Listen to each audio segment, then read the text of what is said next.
वाही से बहुत से जवानों को स्पर्श मिलेगा, इसलिए हम उसको एक मॉडल बनाकर आपके सामने रखना चाहते हैं। और वो बहुत शॉर्ट में बहुत छोटी बातें बताएगी, जिससे कि आपको ऐसा भी लगे कि ऐसा भी होता है क्या। सो मैं अनुश्री से निवेदन करूंगा कि वो हमारी बिटिया आएगी और प्रभु की चंद्र बातें जो उसके अपने ओन एक्सपीरियंस, उसके प्रार्थना के जीवन के बारे में बारीकी से सुनिएगा।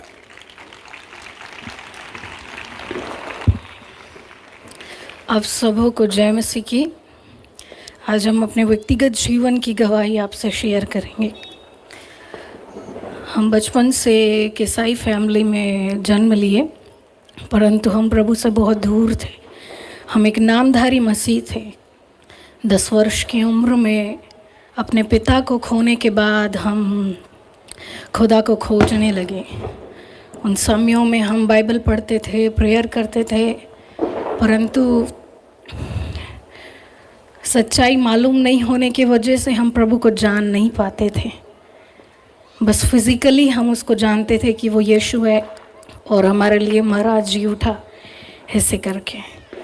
एक समय आया 2021 में, हमने अपना जीवन परमेश्वर को अर्पण किया। हमारा जीवन बहुत ख़राब था और बहुत गंदा था। हम अपना पिछला जीवन याद करना तो नहीं मांगते, परंतु हमारे जैसे कई लोग इस स्थान में पाए जाते होंगे, इसलिए हम अपनी गवाही लोगों से शेयर करना मांगते हैं। 2021 में प्रभु के एक दास हमारे घर पर आए और वो हमारे घर पे प्रेयर मीटिंग्स होती थी, तो वहाँ पर वो वचन सुनाने लगे। उन समयों में जब वो वचन सुनाने लगे और दिन बीतने लगा, उसके बाद हमारे हृदय में ऐसा लगने लगा कि हम एक दलदल की कीच में फंसे हुए हैं। हमारा पुराना जीवन यदि हम आप लोगों को बताएं तो हम 11 वर्ष की उम्र से ही फ़ोन यूज़ करना शुरू कर दिए थे और मैक्सिमम 14 मोबाइल हमने चला के छोड़ दिया। फ़ोन में इंस्टाग्राम, फेसबुक, व्हाट्सएप, टेलीग्राम, ये सारी चीज़ें हम यूज़ करते थे। और इस स्थान में बैठे हुए बहुत से लोग इंस्टाग्राम यूज़ करते होंगे।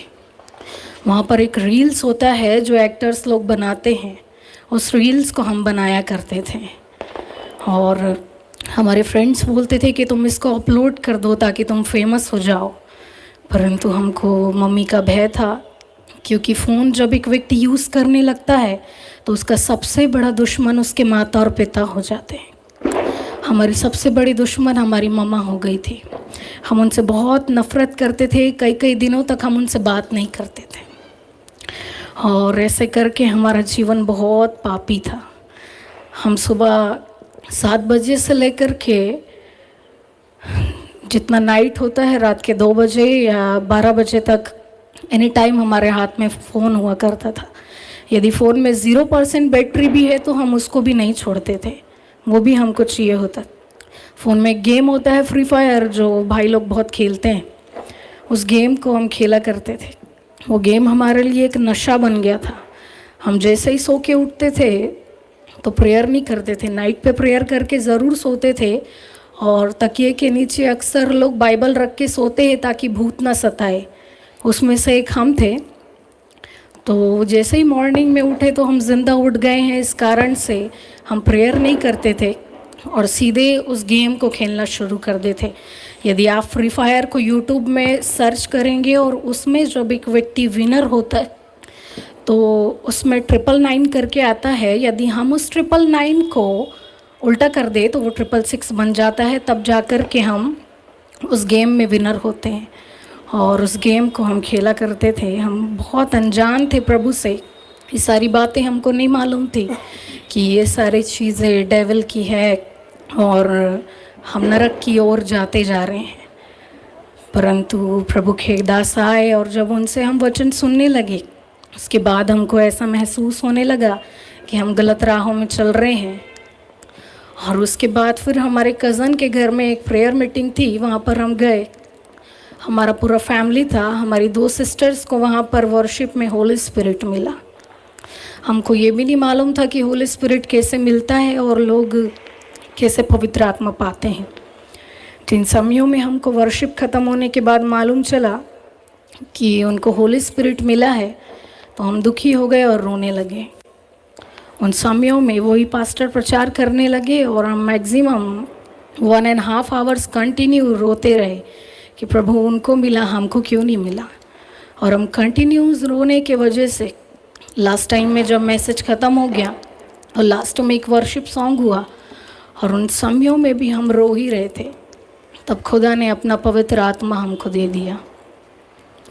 और ऐसे करके हमने सुना था कि लोग पवित्र आत्मा तो पाते हैं परंतु उसके अनुसार अपना जीवन नहीं चलाते और उसको एक अलमारी में बंद करके रख देते हैं और पवित्र आत्मा एक कोने में बैठ कर रोते रहता है। सो ऐसे करके इन बातों को सोच कर हम सोचने लगे कि हमारे फ्रेंड्स बहुत से हैं और उसके बाद हमारी मम्मा भी है। हम उनके सामने बहुत सी चीज़ें मांगे परंतु उन्होंने हमको नहीं दिया और हम अपने खुदा के सामने बस 1 से 1.5 घंटा रोए और वो हमको अपना आत्मा दे दिया। इस बात के महत्व को दे कर के हम अपना फ़ोन, जिस फ़ोन के बगैर हम 10 मिनट भी नहीं रह सकते थे, उस फ़ोन को छोड़ने के लिए हमको 2 दिन भी नहीं लगे। जो दोस्त हमारी दुनिया थे उन दोस्तों को छोड़ने के लिए हमको 1 हफ्ते भी नहीं लगे। और आज हम अपने दोस्तों से बहुत दूर है। जब से हम अपने सारे दोस्तों को छोड़ कर के आए, आज तक हम उनसे कभी नहीं मिले और आज तक पवित्र आत्मा को छोड़ करके हमारा कोई दोस्त नहीं है। ऐसे करके इस समय वो कहेगी कि कैसे उसका 24 आवर गुजरता है।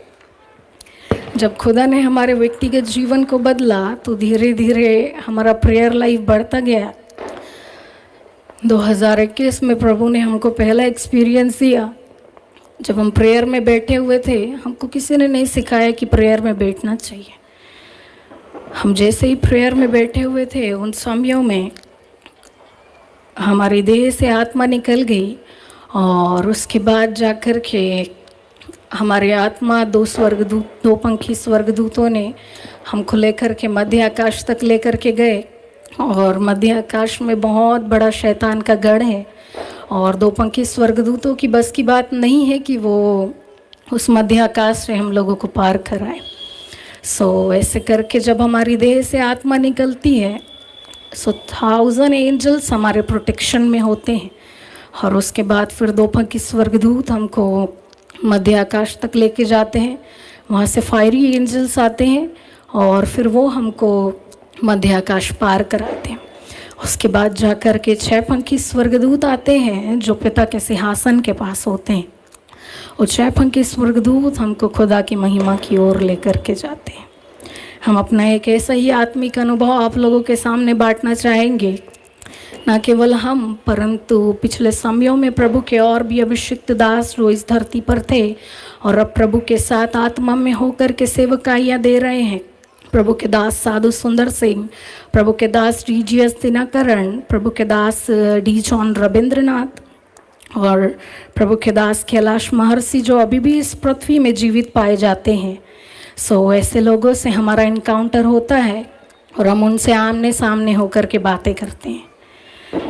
खुदा ने हम पर ऐसा अनुग्रह किया है कि हम अपने देह से बाहर निकल कर के जब हम अपने प्रेयर रूम में होते हैं और हम एवरीडे हमारा टाइम है कि 24 घंटे में से हम मैक्सिमम 10 to 12 आवर्स खुदा के चरणों में बिताएं।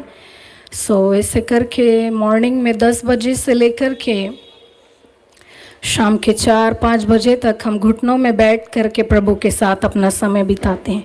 हम कुछ नहीं मांगते प्रभु से क्योंकि हमको अभी तक प्रेयर करना नहीं आता है। हम बस इतना ही बोलते हैं कि प्रभु हमको आपकी आवाज़ सुनना है। सो ऐसे करके हम अपने 6-7 घंटे में जब प्रभु के साथ अपना समय गुजारते हैं, उन समयों में हमारे विचार समाप्त होने के बाद में, हमारा मन खाली होने के बाद में और संसार से अलग होने के बाद में हमारी देह से आत्मा निकल जाती है और ऐसे ही प्रोटेक्शन के साथ हम ऊपर जाते हैं। और उसके बाद ऐसे ही एक बार हमारी देह से आत्मा निकल गई और हम ऐसे ही प्रभु की महिमा में गए। स्वर्ग में जाने से पहले एक स्पिरिचुअल रिलम होता है, स्पिरिचुअल वर्ल्ड जो भौतिक संसार के समान दिखाई देता है, पैराडाइज अदन की वाटिका। सो ऐसे ही हम वहाँ पर पहुँचाए गए और वहाँ पर हम बैठ के रोने लगे, क्योंकि खुदा 2022 का ये विज़न था। 2022 में खुदा ने जिन विज़न्स को हमको दिया था 2023 में हमको पूरे होते हुए दिखाई देने लगे। उन समयों में हम बैठकर रोने लगे कि प्रभु आप कैसे अपनी सृष्टि को बर्बाद कर सकते हैं, आप कैसे उसको नुकसान पहुंचा सकते हैं। उन समयों में प्रभु के अभिषिक्त दास मोसेस बाबा और एलिया बाबा हमारे पास आए और मोसेस बाबा बोलते हैं कि परमेश्वर की जलजलाहट मनुष्यों पर भड़की हुई है, वो अपनी जलजलाहट मनुष्यों पर निश्चय पूरी करेगा।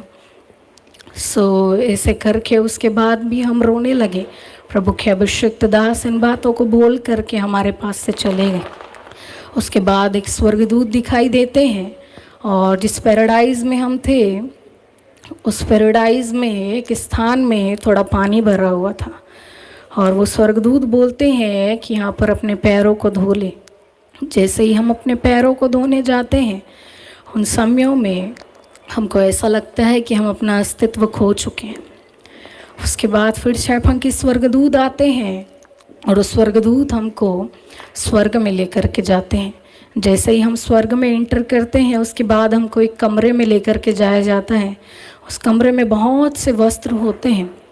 हम ऑलरेडी एक वस्त्र धारण किए होते हैं, परंतु एक स्वर्गदूत आते हैं ट्रे में एक श्वेत वस्त्र लेकर के।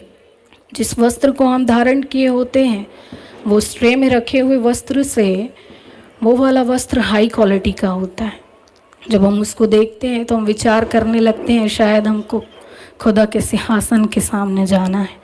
उन समयों में जैसे ही हम उस वस्त्र को धारण करते हैं उसके बाद जा कर के कुछ स्वर्गदूत हमको सीढ़ियों से लेकर के खुदा की महिमा में लेकर के जाते हैं और प्रभु के सिंहासन के पास जाने के समय में हम मैक्सिमम उनके सिंहासन से 1 किलोमीटर दूर रहते हैं और प्रभु सिंहासन में बैठे हुए होते हैं और उनके चेहरे से एक बिजली के समान निकलने वाली रोशनी दिखाई देती है।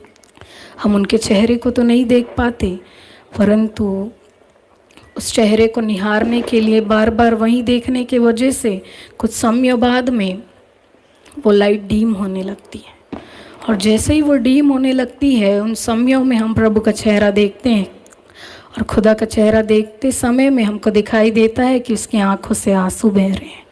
कुछ समयों बाद हम फिर देखते हैं, फिर से वही तेज उनके चेहरे में आ जाता है और उसके बाद हम बहुत कोशिश करते हैं कि उस तेज में हमको वो चेहरा दिखे, परंतु वो नहीं दिखाई देता। हम आइट साइड स्वर्गदूतों को देखते हैं परंतु वो बातें उनको भी नहीं दिखाई देती है। सो ऐसे करके खुदा अपनी महिमा में लेकर के जा कर के हमको स्वर्ग से वापस लेकर के आते हैं। Praise the Lord. Thank you. God bless you. उसका एक्सप्लेनेशन ऐसा है, सुबह 10 से लेकर के 5 बजे तक घुटने, शी लॉस्ट हर हर्नी, एक्चुअली बैठे बैठे उसकी हड्डियां गलने लगी। डॉक्टर कहा अब क्या होगा, कुछ भी हो, 2 दिन में मोबाइल छोड़ना। जो 8 घंटे मोबाइल खेले 2 दिन में छोड़ दे, ये इंसान का निश्चय नहीं हो सकता है, क्योंकि परमेश्वर का आत्मा ही एक ऐसा मददगार है जो हमें हर बातों पर विजय दे सकता है। और मोबाइल की बातें आप सुन रहे हैं।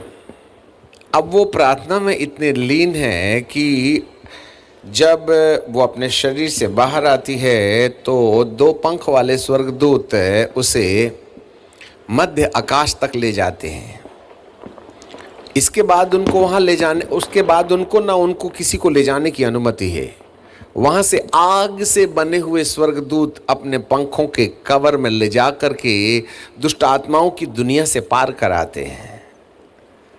ये मिड हेवन क्रॉस करने के बाद ये आग वाले दूतों का काम खत्म हो जाता है। वहाँ से 6 पंख वाले स्वर्गदूतों की मिनिस्ट्री, ये रिले रेस है। और 6 पंख वाले स्वर्गदूत अब हाथ पकड़ कर उसे अदन के बगीचे, पैराडाइज, सुखलोक में ले जाते हैं। वहाँ प्रभु के संतों से मुलाकात होती है। अब आप कहेंगे साहब ये क्या है? एलिया बाबा, मूसा बाबा, रविंद्रनाथ जी, साधु सुंदर सिंह जी, इन संतों से भेंट होती है पैराडाइज में। ये मिड हेवन के ऊपर है और वहाँ पर बहुत से संदेश एलिया बाबा, मूसा बाबा के पास में है। एलिया बाबा मतलब है भविष्यवक्ताई अभिषेक, और मूसा बाबा बोले तो एपोस्टोलिक अनॉइंटिंग। ये दो ही महत्वपूर्ण सेवाएं हैं जो धरती में उथल पुथल करेंगी, जिसको आज हम प्रकाश में लाना चाहते हैं। तब 6 पंख वाला स्वर्गदूत उस सुखलोक से और ऊपर ले जाते हैं और वहाँ एक थोड़ा सा पानी भरा हुआ है। ये बैप्टिज्म है। ऑलरेडी इसने एक सफ़ेद वस्त्र पहना है, परंतु इन वस्त्रों के पहने से हम परमेश्वर के सन्मुख नहीं जा सकते। इसके उस परमेश्वर की उपस्थिति में जाने के लिए एक और अगली ग्लोरी और एक अगला वस्त्र चाहिए। और 2 दिनों से सुबह में हम वस्त्रों के बारे में बातचीत कर रहे हैं और आज भी उसको फिनिश करेंगे।